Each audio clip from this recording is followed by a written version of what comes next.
Iran में जो कुछ हो रहा है वो सिर्फ वहां की गलियों तक सीमित नहीं है। ये एक ऐसी कहानी है जिसमें प्रोटेस्ट है, सरकारी क्रैकडाउन है और एक ऐसी दुनिया है जो इस मुद्दे पे पूरी तरह बटी हुई है। चलिए आज इस पूरी जटिल सिचुएशन को एक एक करके समझते हैं। तो सबसे पहले ये देखते हैं कि ईरान की लीडरशिप का इस पर क्या कहना है। Supreme leader Ayatollah Ali Khamenei ने प्रदर्शनकारियों को साफ साफ राजद्रोही कहा है। ये सिर्फ एक शब्द नहीं है बल्कि एक सीधी सीधी चेतावनी है, एक इशारा कि सरकार किसी भी तरह के विरोध को कुचलने के लिए तैयार है। यहीं से टकराव की जमीन तैयार हो जाती। और ये सिर्फ बातें नहीं थीं, इसके बाद जो एक्शन हुआ वो सच में हैरान करने वाला है। 20,000 से ज्यादा लोगों को गिरफ्तार किया गया। जरा इस आंकड़े के बारे में सोचिए। ये दिखाता है कि विरोध की आवाज को दबाने के लिए सरकार किस हद तक जा सकती है। तो सवाल ये उठता है कि आखिर ये सब शुरू कैसे हुआ? कैसे एक चिंगारी पूरे देश में आग की तरह फैल गई?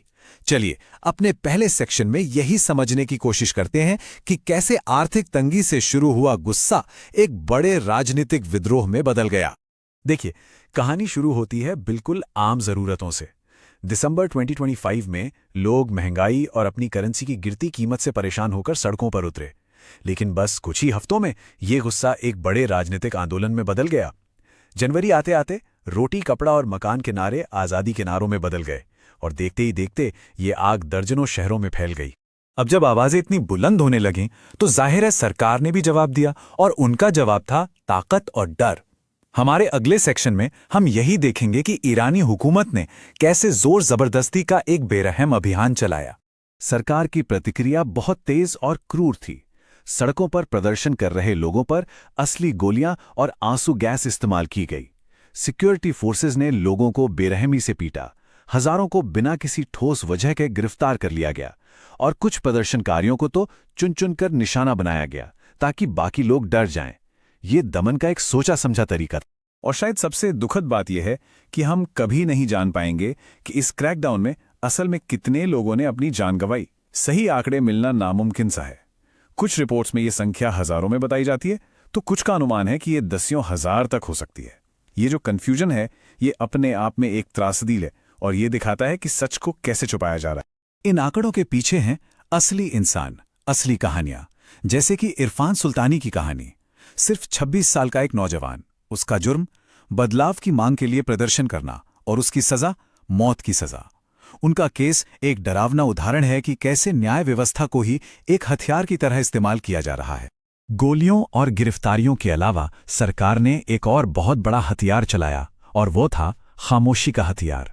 हमारा अगला सेक्शन दिखाता है कि कैसे इंटरनेट का इस्तेमाल करके ईरान को बाकी दुनिया से ही काट दिया गया। सोचिए, 8 जनवरी 2026 को ईरान एक तरह से डिजिटल दुनिया से कट गया। सरकार ने इंटरनेट ही बंद कर दिया। इसका असर बहुत भयानक था। लाखों ईरानी अचानक दुनिया से अलग थलग पड़ गए। जो पत्रकार वहां थे वो अपनी रिपोर्ट बाहर नहीं भेज सके, और सबसे जरूरी, जो कुछ भी अंदर हो रहा था उसकी तस्वीरें और वीडियो बाहर आना बंद हो गई। ये दुनिया से सच छुपाने की एक सीधी कोशिश थी। और ये मत समझिए कि ये बस कुछ दिनों की बात थी। ईरान की सरकार एक नेशनल इंटरनेट बनाने की बात कर रही है, मतलब एक ऐसा घरेलू इंटरनेट जो पूरी तरह से सरकार के कंट्रोल में हो। ये एक तरह की डिजिटल दीवार होगी जो ईरानियों को हमेशा के लिए ग्लोबल इंटरनेट से काट देगी और सरकार को हर एक क्लिक पर नजर रखने की ताकत देगी। अब सवाल उठता है, जब ईरान के अंदर यह सब हो रहा था तो बाहर की दुनिया क्या कर रही थी? ईरान के मामले में दुनिया का रिएक्शन भी उतना ही कॉम्प्लिकेटेड और बटा हुआ है जितनी कि यह समस्या खुद है। चलिए देखते हैं कि दुनिया की प्रतिक्रिया कैसी रही। और यहां पर दुनिया का बंटवारा साफ साफ दिखता है, खासकर दो बड़ी ताकतों के बीच। एक तरफ है अमेरिका, जो प्रदर्शनकारियों का खुलकर समर्थन कर रहा है और ईरान पर पाबंदियां लगा रहा है। वहीं दूसरी तरफ है रूस, जो इसे पश्चिमी देशों का अंदरूनी दखल बताकर तेहरान सरकार का बचाव कर रहा है। ये एक क्लासिक जियोपॉलिटिकल टकराव है जो ईरान की सड़कों पर खेला जा रहा है।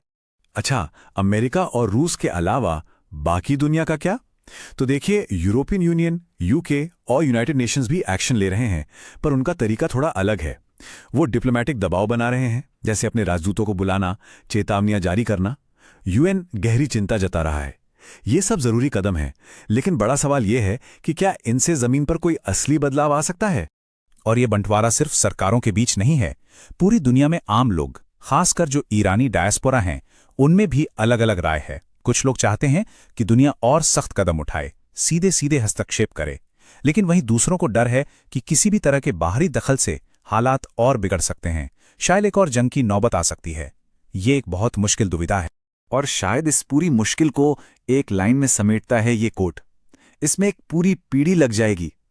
ये शब्द विदेश में रहने वाले एक ईरानी के हैं, जिसमें उम्मीद भी है और एक लंबी लड़ाई की थकान भी। यह हमें याद दिलाता है कि इतिहास की बड़ी लड़ाइयां एक दिन में नहीं जीती जाती। तो आखिर में हम एक बहुत बड़े सवाल पर आकर रुक जाते हैं। जब सच को दबाया जा रहा हो और दुनिया खुद बटी हुई हो, तो ईरान के लोगों के लिए इंसाफ का मतलब क्या है?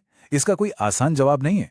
ईरान का भविष्य क्या होगा ये कहना मुश्किल है, लेकिन एक बात तो साफ है, ईरानी लोगों की आवाज जिसे दबाने की इतनी कोशिशें हो रही हैं, वो खामोश नहीं हुई है और दुनिया सुन रही है, भले ही उसे ये ना पता हो कि आगे करना क्या है।